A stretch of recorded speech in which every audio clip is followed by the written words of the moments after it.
Sun next ആപ്പിലൂടെ നിങ്ങളുടെ ഇഷ്ടപരമ്പരകൾ സംപ്രേക്ഷണ ശേഷം തികച്ചും സൗജന്യമായി കാണൂ. ഉടൻ സൺ നെക്സ്റ്റ് ആപ്പ് ഡൗൺലോഡ് ചെയ്യൂ. അവന്റെ ബർത്ത്ഡേ ദിവസം ഞങ്ങൾ തമ്മിൽ വേർപിരിയുന്ന ദിവസം കൂടിയായിരിക്കും.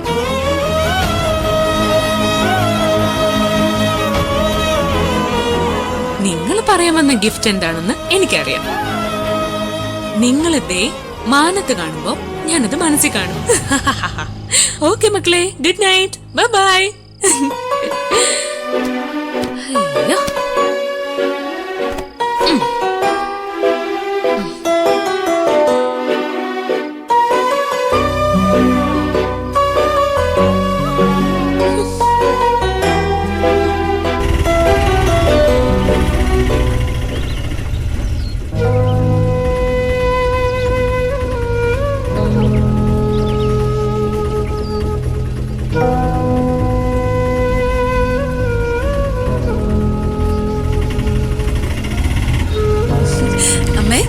സുഖല്ലേ? നിനക്കും അഞ്ജലിക്ക് സുഖാണെങ്കിൽ എനിക്ക് സുഖം മോളെ. എല്ലാവരുടെയും സന്തോഷത്തിന് വേണ്ടിയാ മായമ്മയോട് വരാൻ പറഞ്ഞു. അത് നന്നായി. വാ. നിങ്ങളുടെ പ്രശ്നങ്ങൾ നിങ്ങൾ തന്നെ പരിഹരിക്കാൻ മുൻകൈ എടുക്കുമ്പോ എനിക്ക് മാറി നിൽക്കാൻ പറ്റില്ലല്ലോ. മോള് തന്നെ എല്ലാറ്റിനും മുൻകൈ എടുക്കുന്നതിൽ എനിക്ക് വലിയ സന്തോഷമുണ്ട്. പിന്നെ ഞങ്ങള് പറഞ്ഞിട്ടാണ് മായമ്മ അഞ്ജുനെ കാണാൻ വന്നെന്ന് അവളോട് പറഞ്ഞേക്കല്ലേ? ഞാനൊന്നും പറയില്ല. വാ.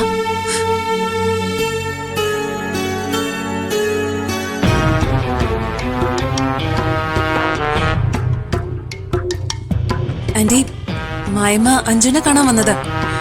കൊറേ നാളായില്ലേ വന്നിട്ട്? മനസ്സിലായി.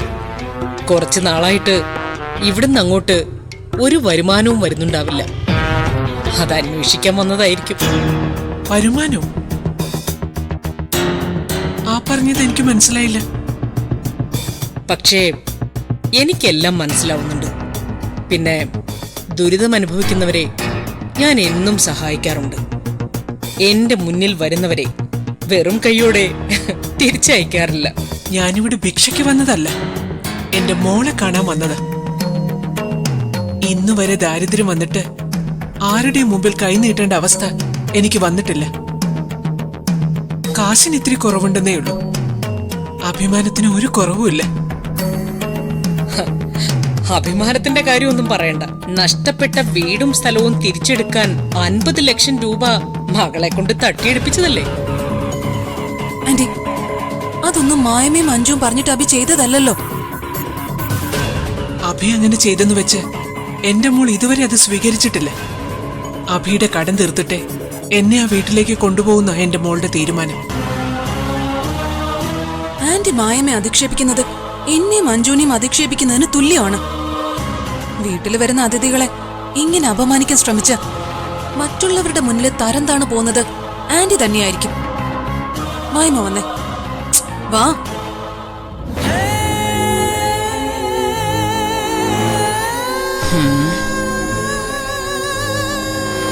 എന്തിനായിരിക്കും ഇവരിപ്പോ ഇങ്ങോട്ട് എഴുന്നള്ളിയത്?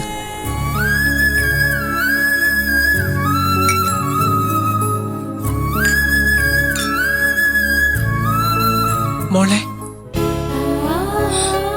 അമ്മേ. അയ്യോ, അമ്മേ. അമ്മ എന്നെ ശരിക്കും ഞെട്ടിച്ചു. അമ്മ എന്താ എന്നെ വിളിക്കുപോലും ചെയ്യാതെ വന്നത്? മോൾക്കൊരു സർപ്രൈസ് ആയിക്കോട്ടെ എന്ന് വിചാരിച്ചു. പിന്നെ മോളെ അത്യാവശ്യമായിട്ട് കാണണമെന്നും തോന്നി. അങ്ങനെ തോന്നുമ്പോ എന്നൊന്ന് വിളിച്ച പോരെ, ഞാൻ ഓടിയെത്തില്ലേ?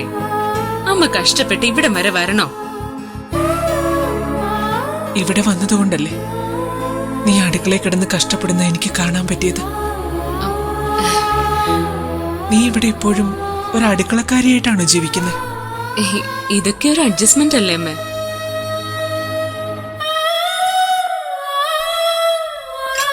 അബിയുടെ ഭാര്യയായിട്ടുള്ള അഭിനയം മടുത്തു അമ്മ. അച്ഛൻ ഒരുപാട് പ്രതീക്ഷയോടെ പഠിപ്പിച്ച ഞാനിവിടെ എന്റെ അമ്മയ്ക്ക് പോലും ഒരു ഉപകാരമില്ലാതെ ഒരു ഭാര്യ വേഷം കെട്ടി നാടകം കളിക്കുക. ഈ കുടുംബത്തിന് എന്നെ യാതൊരു താല്പര്യമില്ല. എന്നാ എന്റെ കുടുംബത്തിന് എന്നെ കൊണ്ട് എന്തെങ്കിലും ഉപയോഗമുണ്ടോ? അതുമില്ല. ഒരു തരത്തിൽ ചിന്തിച്ച ഞാൻ വെറും യൂസ്ലെസ്സാ. ഞാൻ ഇത്രയും നാൾ ഇവിടെ പിടിച്ചു നിന്നത് എന്റെ കാവ്യക്ക് വേണ്ടിയിട്ടാ. അവളും ആദ്യേട്ടനും ഇപ്പൊ നല്ല അടുപ്പത്തിലെ അമ്മ. ആ ഒരു സാറ്റിസ്ഫാക്ഷനെ എനിക്കുള്ളൂ. അവരൊന്നിക്കും വരെ ഇവിടെ അഭിയുടെ ഭാര്യയായി അഭിനയിക്കുക എന്നുള്ളതായിരുന്നു എന്റെ തീരുമാനം. ആ ടാസ്ക് ഏതാണ്ട് ഞാൻ വിജയിച്ചു കഴിഞ്ഞു. ഇനി ഇവിടെ നിന്ന് എനിക്ക് ഗുഡ് ബൈ പറയാം. മോളെ എന്തൊക്കെയാ പറയുന്നത്? അഭി മോളെ ആത്മാർത്ഥമായിട്ട് സ്നേഹിക്കുന്നില്ലേ? അതുകൊണ്ടല്ലേ മോൾ ആവശ്യപ്പെടാതെ തന്നെ 50 ലക്ഷം ബാങ്കിലടച്ച് നമ്മുടെ വീട് സ്ഥലവും അവൻ തിരിച്ചു പിടിച്ചത്? അതെന്താ മോള് മനസ്സിലാക്കാത്തത്? പണമാണോ അമ്മേ വലുത്? നമുക്കില്ലായ്മയുണ്ടെങ്കിലും ആരുടെ മുന്നിൽ ഇതുവരെ തലകുനിച്ച് നിന്നിട്ടുണ്ടോ? പക്ഷെ ഇവിടെ പണത്തിന്റെ പേരിലുള്ള തരംതാഴ്ത്തലുണ്ട്. അവയുടെ കയ്യിൽ കാശുണ്ടെങ്കിൽ അത് അവന്റെ കയ്യിൽ തന്നെ ഇരിക്കുകയുള്ളൂ. അത് കണ്ടിട്ട് അവന്റെ ഭാര്യ അവൻ എന്നെ കിട്ടില്ല.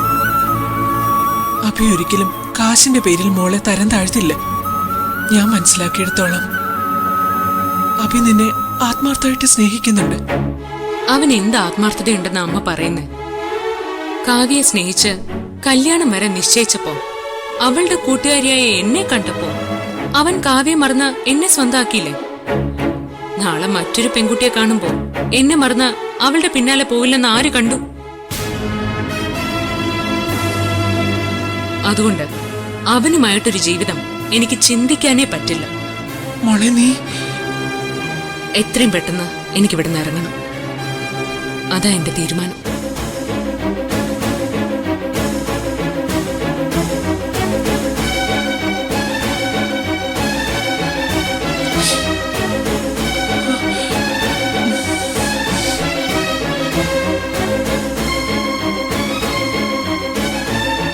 ചേച്ചി, അമ്മയും മോളും തമ്മിലുള്ള സംസാരം ഞാൻ കേട്ടു. ചേച്ചിയെ പോലെ തന്നെ അഭിയും അഞ്ജലിയും ഒന്നിച്ച് ജീവിക്കുന്നത് കാണാൻ ആഗ്രഹിക്കുന്ന ഒരാളാ ഞാനും. എന്തു പറഞ്ഞ ഞാൻ അഞ്ജലിയുടെ മനസ്സ് മാറ്റിയെടുക്കുന്നത്? ഇങ്ങനെ സോഫ്റ്റായിട്ട് പറഞ്ഞുകൊണ്ടൊന്നും അഞ്ജലി മാറാൻ പോകുന്നില്ല. നിങ്ങൾ ഒന്നിച്ച് ജീവിക്കാൻ തുടങ്ങിയില്ലെങ്കിൽ എനിക്ക് ചില കടുത്ത തീരുമാനങ്ങൾ എടുക്കേണ്ടി വരുമെന്ന് പറഞ്ഞ് അഞ്ജലിയെ പേടിപ്പിക്കണം. എങ്കിലേ അഞ്ജലിയുടെ തീരുമാനത്തിൽ മാറ്റം ഉണ്ടാവും. അവള് തീരുമാനം മാറ്റിയ അഭി അവളെ രാജകുമാരിയെ പോലെ കൊണ്ടു നടക്കുമെന്ന് എനിക്ക് ഉറപ്പാ.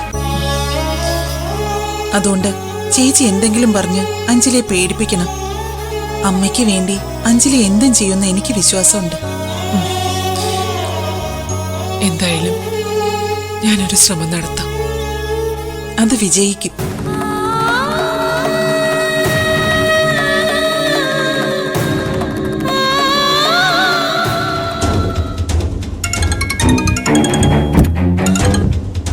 എന്താ ഷംനാഥ്? മാഡം, ഒരു സീരിയസ് കാര്യം പറയാനാ വിളിച്ചത്.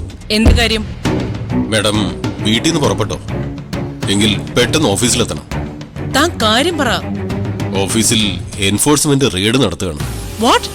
മാഡം എത്രയും പെട്ടെന്ന് എത്തണം. ശരി ശരി, ഫോൺ വെച്ചോ. കാർ എടുക്ക്, പെട്ടെന്ന് ഓഫീസിലെത്തണം. ശരി മാഡം.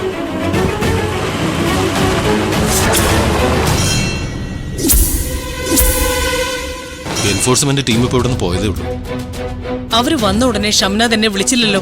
അവരെനിക്ക് ഫോൺ ചെയ്യാൻ പോലും അവസരം തരാതെ എന്നെയും കൂട്ടിയാണ് ഓഫീസ് മുഴുവൻ റെയ്ഡ് ചെയ്തത്. അവര് നിങ്ങളോട് എന്തെങ്കിലും ചോദിച്ചോ? ഇല്ല മാഡം. അവരെന്താ ഇവിടുന്ന് കൊണ്ടുപോയത്?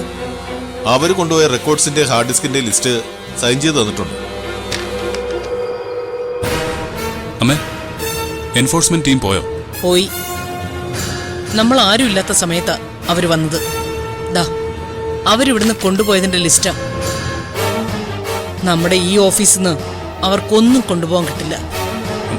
കൊച്ചിയിലെയും കാലിക്കറ്റിലെയും ഓഫീസിൽ റെയ്ഡുണ്ട്. കമ്പനിയുടെ ഭാഗത്ത് ഒരു കറപ്ഷനും ഇല്ലാത്തതുകൊണ്ട് നമ്മൾ എന്തിനാ റെയ്ഡിനെ പേടിക്കുന്നത്? പേടിക്കണം. ഇതിന് പിന്നിൽ ആരോ കളിക്കുന്നുണ്ട്. അവരുടെ ലക്ഷ്യം ഡ്യൂക്ക് എംപയറിനെ നശിപ്പിക്കുക എന്നുള്ളതാ. വാ.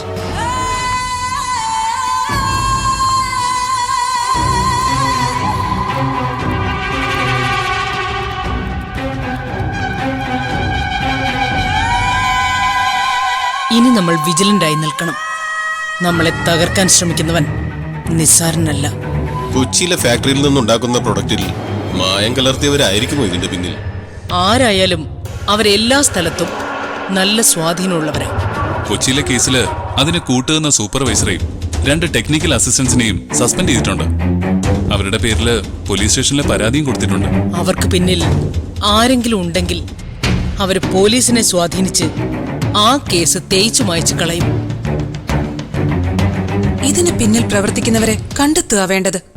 അതെ, ആരാണ് നമ്മളെ നിരന്തരം ദ്രോഹിച്ചുകൊണ്ടിരിക്കുന്നതെന്ന് കണ്ടെത്തണം. അതിന് ബുദ്ധിപരമായി തന്നെ നീങ്ങിയേ പറ്റൂ. ഇറങ്ങിയ അവസാന ശത്രുവിനെ ഇല്ലാതാക്കണം.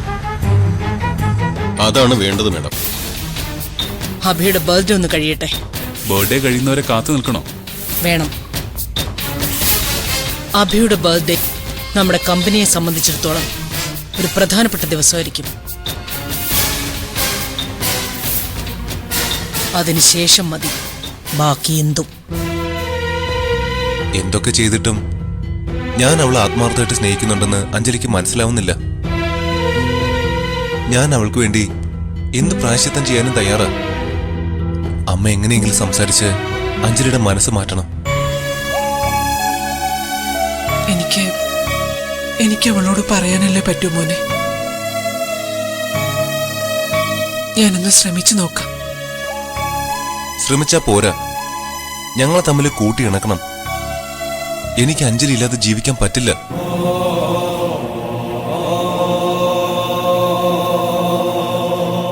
അവയുടെ കയ്യിൽ കാശുണ്ടെങ്കിൽ അത് അവന്റെ കയ്യിൽ തന്നെ ഇരിക്കുകയുള്ളൂ.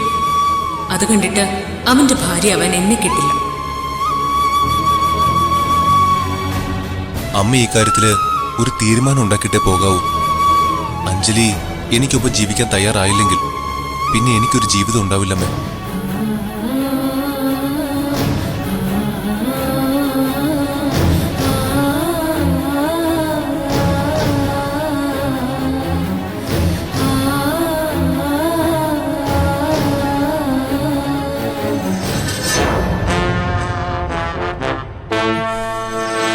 ആ വാ ഇരിക്കും. കാവ്യ കാലത്ത് എന്നോട് എന്തോ പറയാനുണ്ടെന്ന് പറഞ്ഞിരുന്നല്ലോ. ഇവിടെ ഉണ്ടായ ഇഷ്യൂസ് കാരണം ചോദിക്കാൻ മറന്നു. എന്താ ഇപ്പൊ പറഞ്ഞു? എനിക്ക് പറയാനുള്ളത് ആന്റി ശ്രദ്ധിച്ചു കേൾക്കണം. പറഞ്ഞോ. കാവ്യക്ക് പറയാനുള്ളത് കേൾക്കാൻ ഞാൻ എപ്പോഴും റെഡിയാ. എനിക്ക് പറയാനുള്ളത് ആന്റിക്ക് അഞ്ജലിയോടും മായമ്മയോടുമുള്ള ഇപ്പോഴത്തെ ആറ്റിറ്റ്യൂഡൊന്ന് മാറ്റണം. ആന്റിക്കിത് ഇഷ്ടാവില്ലെന്ന് എനിക്കറിയാം. പക്ഷെ എനിക്കത് പറയാതിരിക്കാൻ പറ്റില്ല. ആന്റി അഞ്ജുവിനെ ശരിക്കും മനസ്സിലാക്കിയിട്ടില്ല. അവളെപ്പോലെ സ്നേഹിക്കാനും വിശ്വസിക്കാനും പറ്റുന്ന ഒരു പെൺകുട്ടിയെ വേറെ കാണാൻ പറ്റില്ല. അവളോട് ആന്റി എത്ര ശത്രുത കാണിച്ചാലും അവൾ ആന്റിയെ ആത്മാർത്ഥമായി തിരിച്ചു സ്നേഹിക്കും.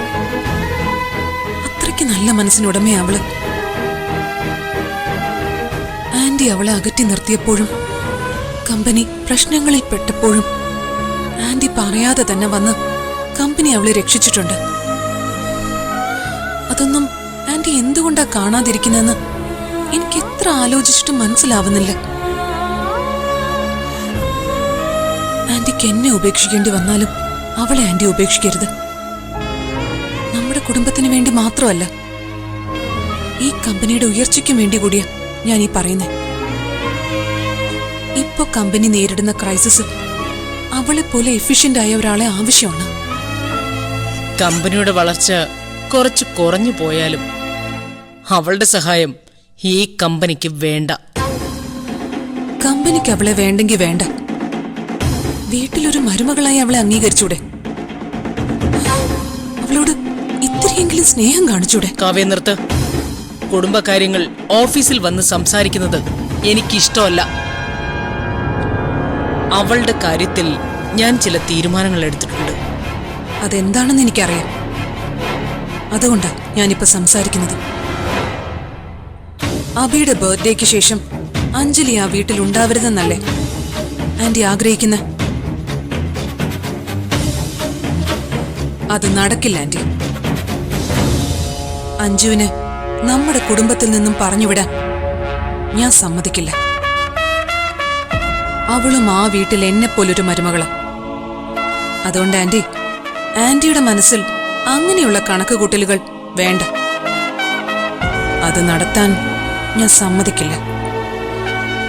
ആന്റിയുടെ മരുമകളായിട്ടല്ല ഞാനിപ്പോ സംസാരിക്കുന്നത്, അഞ്ജലിയുടെ കൂട്ടുകാരിയായിട്ടാ.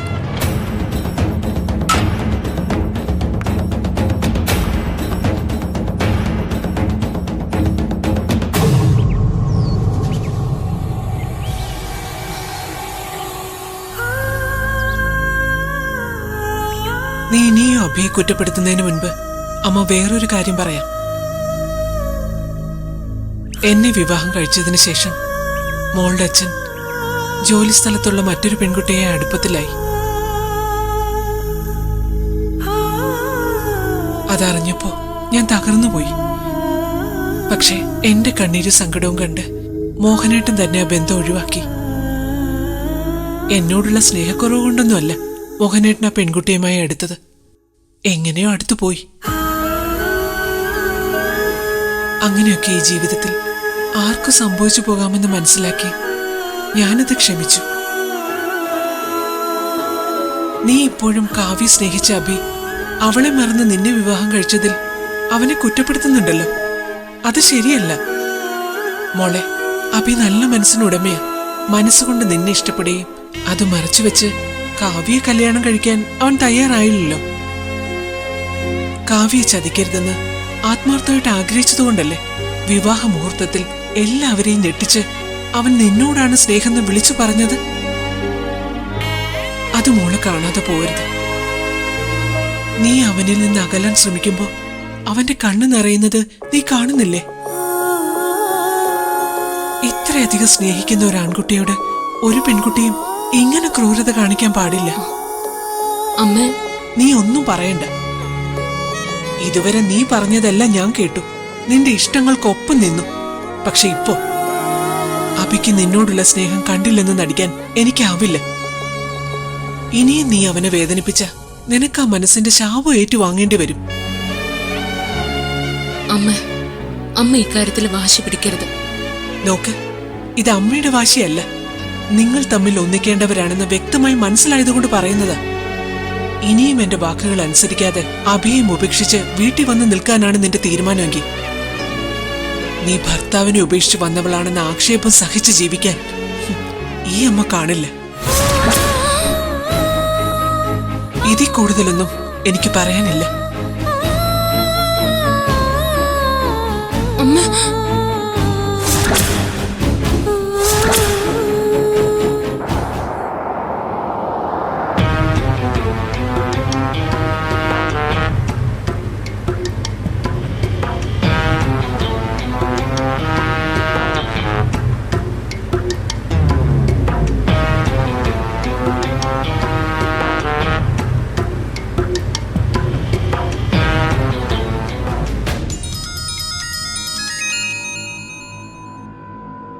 ഹലോ.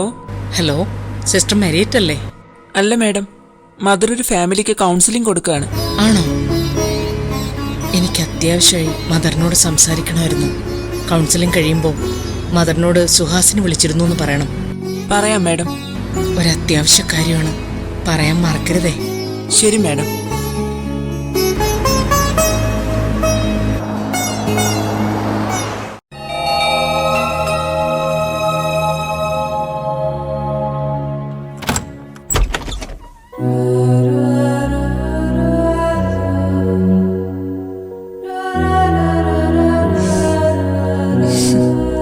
ഞാൻ സിസ്റ്റർ മരിയ. എനിക്കറിയാം മദർ. മദർ അകത്തേക്ക് വന്നാട്ടെ.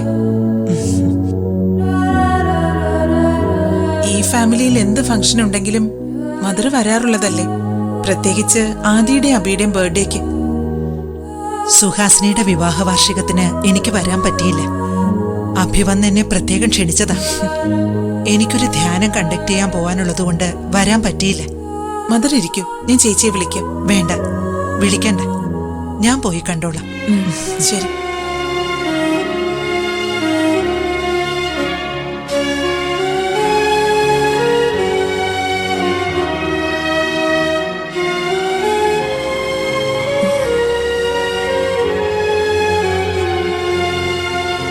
മദർ ഇങ്ങനെ വരാത്തതാണല്ലോ.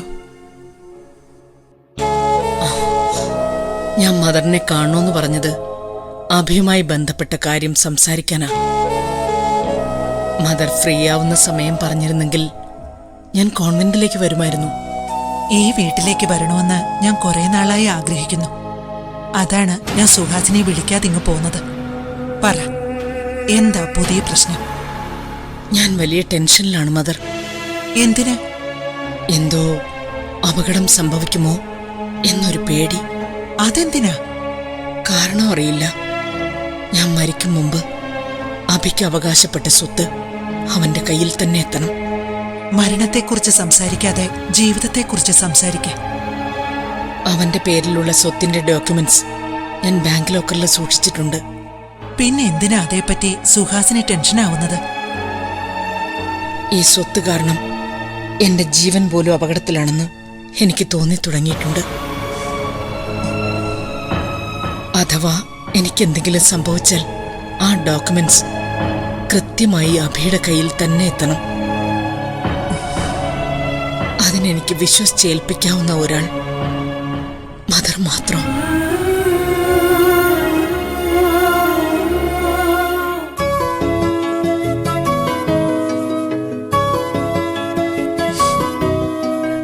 ആരാ ആന്റി ഗസ്റ്റ്? ലിറ്റിൽ ഫ്ലവർ കോൺവെന്റിലെ mother superior sister Mariette Suhasini ചേച്ചിയെ കാണാൻ വന്നിട്ടുണ്ട്. ആണോ? മദറിനെ പറ്റി ആദ്യമായിട്ടും പറയുന്നത് കേട്ടിട്ടുണ്ട്. എനിക്കൊന്ന് മദറിനെ കാണണം. ഈ ജ്യൂസ് ഞാൻ കൊണ്ടുപോയി കൊടുക്കട്ടെ ആന്റി? ദാ കൊണ്ടുപോയി കൊടുക്ക്. Thank you.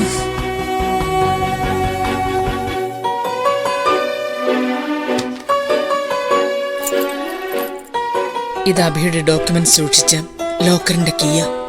പിന്നെ മദറിനെ ഉത്തരവാദിത്തപ്പെടുത്തിക്കൊണ്ടുള്ള എന്റെ സമ്മതപത്രവും. ഇതൊക്കെ എന്നെ ഏൽപ്പിച്ചിട്ട് സുഹാസിനി എങ്ങോട്ടാ പോകുന്നത്? എന്റെ ഒരു ധൈര്യത്തിനു വേണ്ടി ചെയ്യുന്നതാ. മാത്രമല്ല, ബിസിനസ്സുമായി ബന്ധപ്പെട്ട് എനിക്കൊരു UK ടൂറുണ്ട്.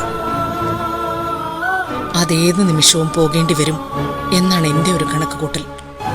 എന്തായാലും അഭിയുടെ ബർത്ത്ഡേക്ക് ഇത് അവനെ ഏൽപ്പിക്കണം. എനിക്ക് പോകേണ്ടി വന്നാൽ എന്റെ സ്ഥാനത്ത് നിന്ന് അക്കാര്യം മദർ ചെയ്യുമെന്ന് എനിക്കറിയാം.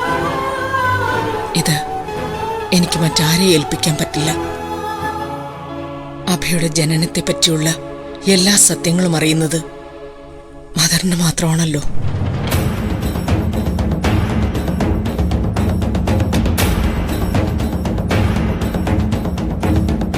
അഭി എന്റെ മകനല്ല എന്ന് ശങ്കറിനറിയാം.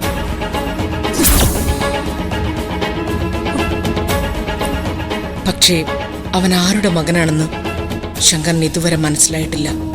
അത് കണ്ടുപിടിക്കാൻ ശങ്കർ പല ശ്രമങ്ങളും നടത്തി പരാജയപ്പെട്ടതാ.